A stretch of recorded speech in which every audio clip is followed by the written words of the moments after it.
Muchas gracias, Daniel.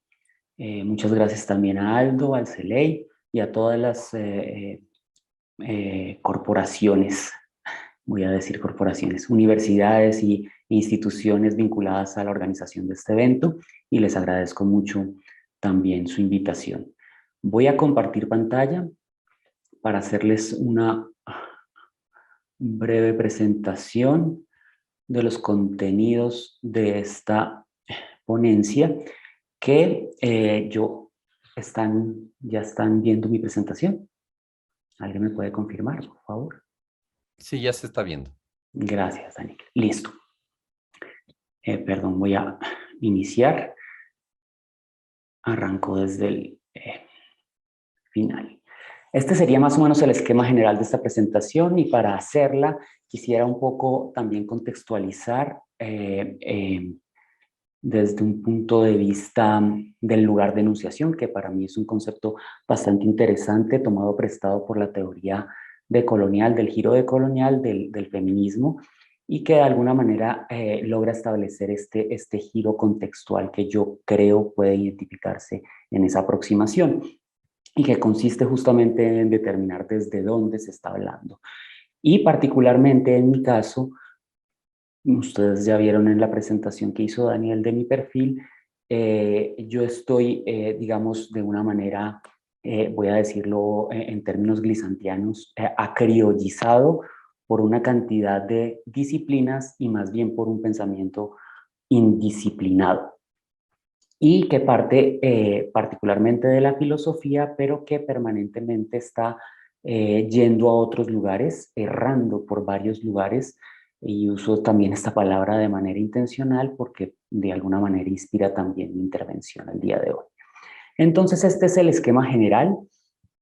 El ser y el ente, esencia y existencia, como les decía, desde la filosofía y desde la filosofía primera, si la llamamos primera simplemente porque dentro de esta tradición occidental, Grecia es el principio de esta manera occidental de organizar el mundo y la realidad, lo que considera este sistema, este pensamiento de sistema, que es la segunda parte, lo que ese pensamiento de sistema considera la totalidad. Y lo contrapongo a algo que Glissant llama el pensamiento del ensayo o el pensamiento de la errancia, que ya vamos a ver más adelante en qué consiste. Lo que conduce a una propuesta que que él llama la filosofía de la relación. De hecho, es el título de su último escrito, de su último ensayo, y que yo quisiera poner a dialogar con algo que yo he dentro de mi investigación llamado lógicas de la colonialidad.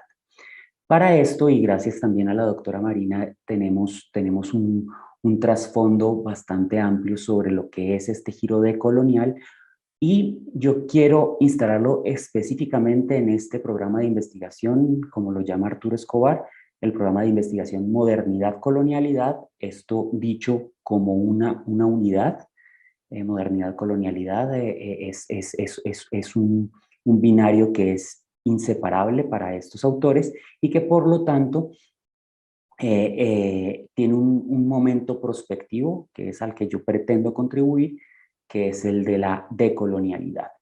Y hago énfasis en colonialidad justamente para desligarlo de estos procesos de descolonización que se produjeron con nuestras independencias, y que tienen además allí mismo instaladas, si bien coinciden en el tiempo, tienen instaladas las particularidades de cada una de las situaciones contextuales que vivían nuestros países. En este ánimo también contextualizante, les presentaría a Eduard Glissant, que probablemente muchos de ustedes ya conocen, pero que de todas maneras es bastante interesante ubicarlo también su lugar de enunciación, ¿no? Ustedes conocen también en esta lógica de la colonialidad, como por ejemplo la Martinica es un territorio de ultramar perteneciente al Estado francés, y que además de alguna manera es tributario de esta lógica de la colonialidad, donde además estos procesos de independencia no solamente no se realizan en términos de descolonización, sino que además se conservan en términos de adherencia. Yo tiendo a pensar que justamente esto es la colonialidad realizada. Y uso la palabra realizada también en un sentido que vamos a ubicar con Glissant con un sentido bastante específico. Este señor Edouard Glissant no es considerado un filósofo, no es considerado un pensador decolonial, y quiero de una vez aclarar esto.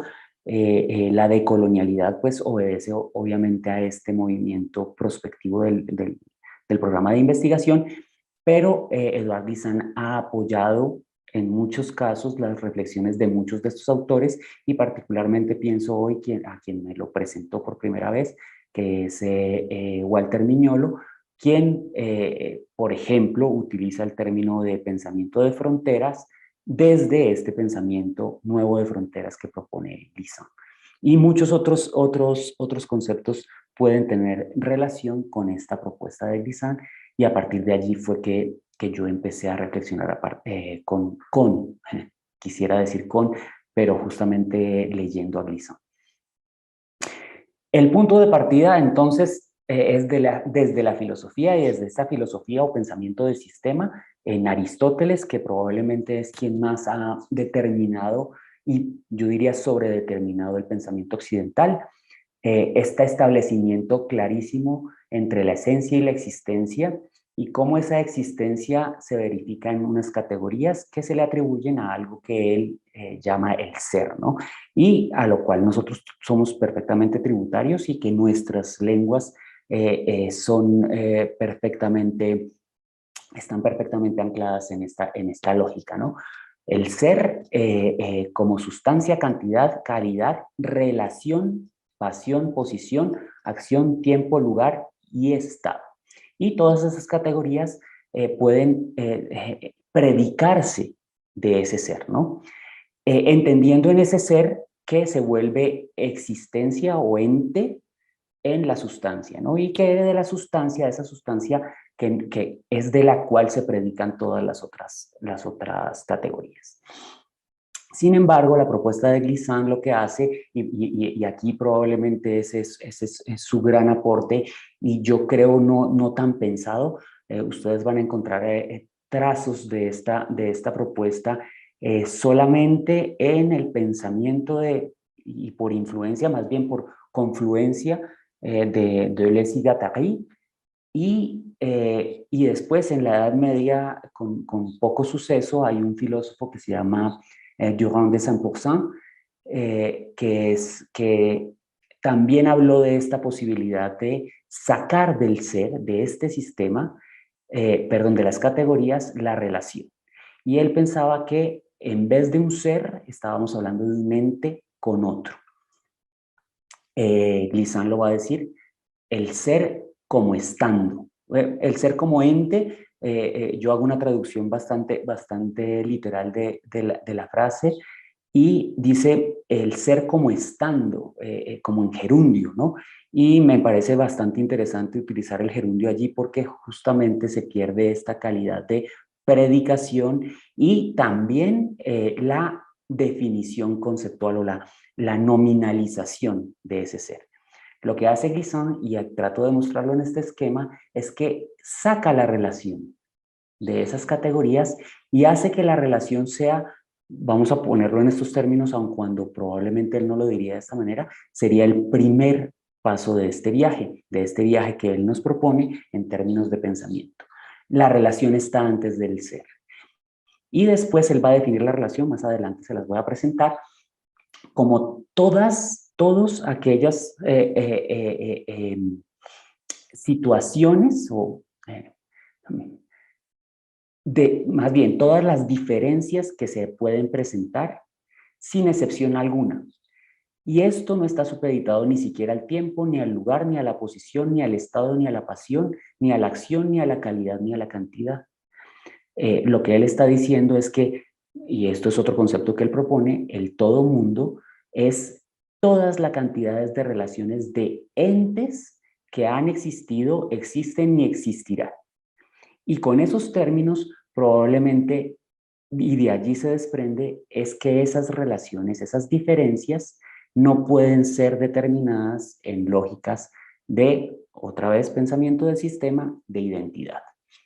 Y cómo esa identidad, y a lo que él reacciona, es cómo esa identidad además en el pensamiento del sistema ha sido una identidad descrita como individual. Paso entonces a esta situación, que es una contraposición, y la presento de manera descriptiva, entre ese pensamiento de sistema al que él reacciona y ese pensamiento de la errancia o pensamiento, él lo llama también del ensayo. Me parece bastante interesante porque además una de sus formas de escritura es el ensayo. De hecho, su forma predilecta de escritura cuando hace este tipo de reflexiones es el ensayo, aun cuando también escribió poemas y novelas, que es por lo que es reconocido sobre todo en Francia y en Estados Unidos. Entonces, este pensamiento de sistema y a lo que él atribuye esta condición del ser en términos aristotélicos y después cristianizados por Tomás, él habla de la identidad de raíz única. Y de ahí se desprenden estos principios lógicos o primeros principios de la filosofía, el de no contradicción. Fíjense, el principio de identidad primero, el principio de no contradicción, una cosa no puede ser y ser al mismo tiempo y bajo el mismo aspecto. Y finalmente el del tercero excluido, que podría uno explicar cómo en su sobredeterminación en el pensamiento occidental se nos presenta hoy en día como esas exclusiones de las que tanto nos habló la doctora Marina en su intervención, pensada esta justamente como esta necesidad de tener una totalidad cerrada, como viene el último punto, esta totalidad cerrada, que más que ontológica, es decir, como este pensamiento sobre el ser de raíz única, se convierte justamente en una deontología, no una ontología, sino una deontología. Es cómo debe ser el ser. Ya nosotros no ni siquiera pensamos en el ser y tratar de describir el ser, sino que tendemos a ser normativos y estar pretendiendo que en esa predicación nosotros estamos estableciendo es debería ser como. Y esa totalidad cerrada entonces establece unas fronteras que en contraposición a la noción de frontera que nos propone Glissant, esa frontera es prohibición, es límite, es alerta. Y por lo tanto, traspasarla puede condicionar justamente uno de los castigos que más conocemos.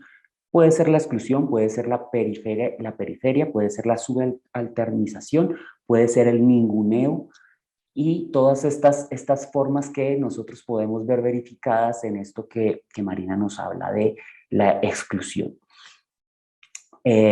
Mientras tanto, este pensamiento de sistema, el pensamiento de la rancia o del ensayo, habla de una identidad de relación.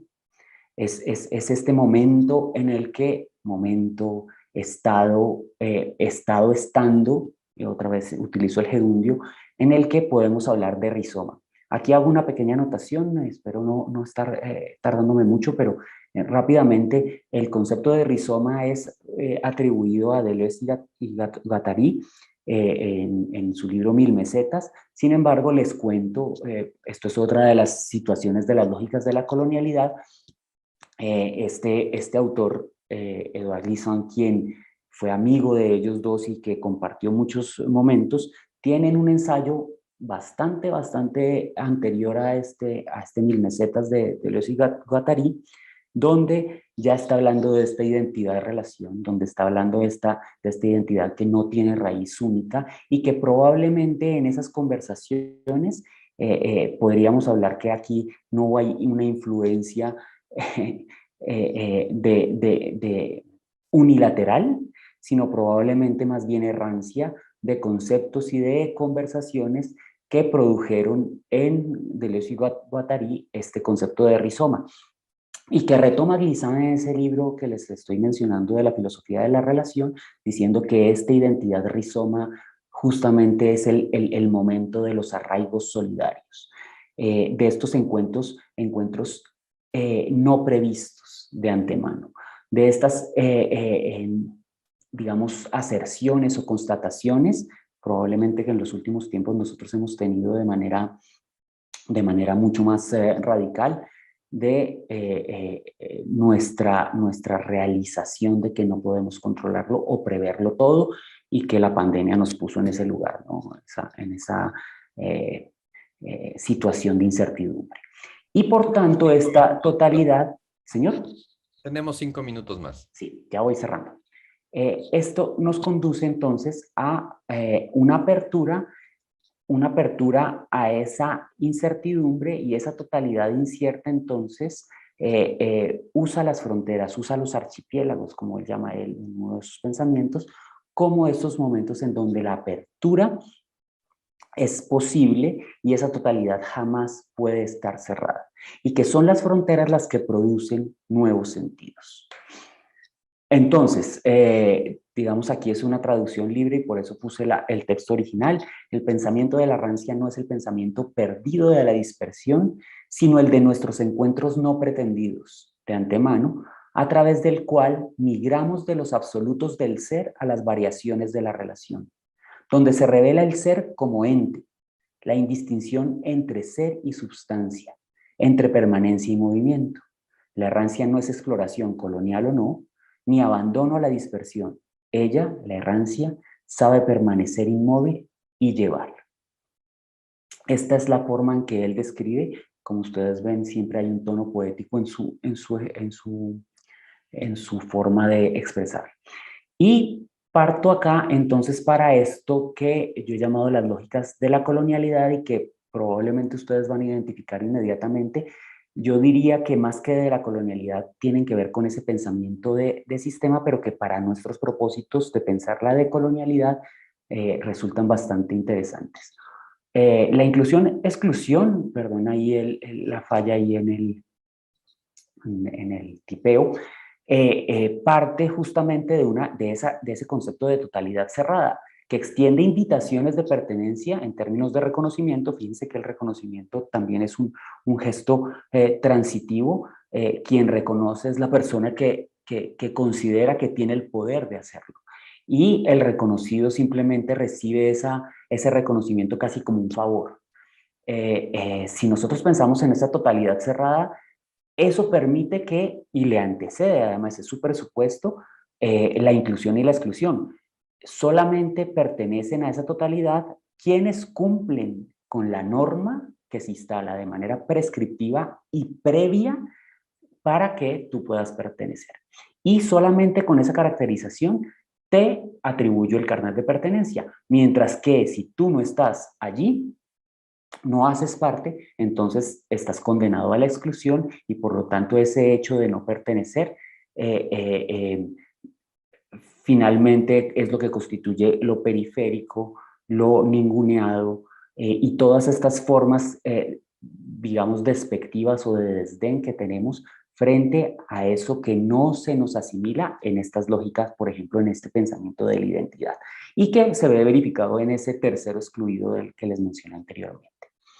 Después tenemos una lógica de la reducción en términos de asimilación o subsunción, que también hace parte de esta misma lógica de la totalidad cerrada y que de alguna manera se manifiesta como una metáfora generativa de sentido.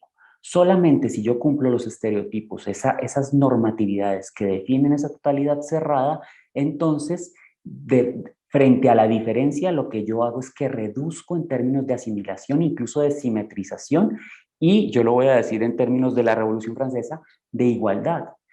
Pero es una igualdad que realmente es nominal, que es categorial en ese sentido, y yo solamente la atribuyo si puedo reducirla a las condiciones generativas de sentido de mi metáfora, es decir, de esa totalidad cerrada. Y reduzco todo a ello, incluso no soy capaz de ver la diferencia.